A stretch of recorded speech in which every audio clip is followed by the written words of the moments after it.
Nag-hiking kami. Yung mga kasama ko.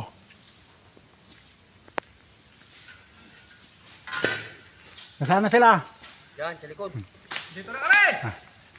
Naghahanap kami ng source ng tubig inumin.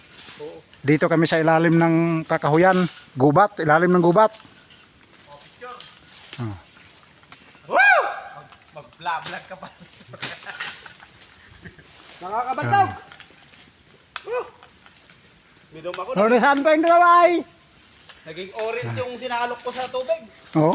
Naging orange. Malayo, hinahanap namin yung source ng tubig na ano. Sinalok ko. Kasi pag naman yung tubig sa ilaw. pwede siya na malakas, itangke namin para gawing tubig inumin pag malinis. Ano para bonek? Para sa mga minamahal naming Ayun o. Ayun, kasama ko. Ayun, dito na, nahanap na namin yung source ng tubig, nakatangke pala. Hindi pala. Pag nakita yan ni Kagawad. Ay! Ayun, mga kasama ko, nagbalat pa ng pinya yung isa. Yun ang isa, oh. Malakas ba? Chard, bunutin mo yung ano, Chard. Di, buo yan, bunutin mo yung hose. Oh, malakas Yan.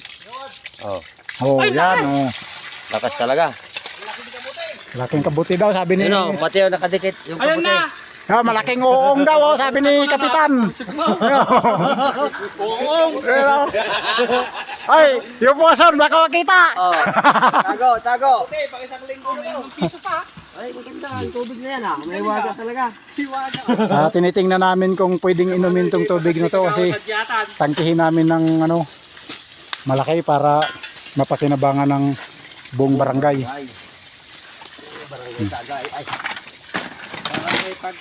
Malayo yung nilakad natin ha, pang 3 oras ata. Oh, may planggana pa. Iwi ko to. Back to back na, 12 oras.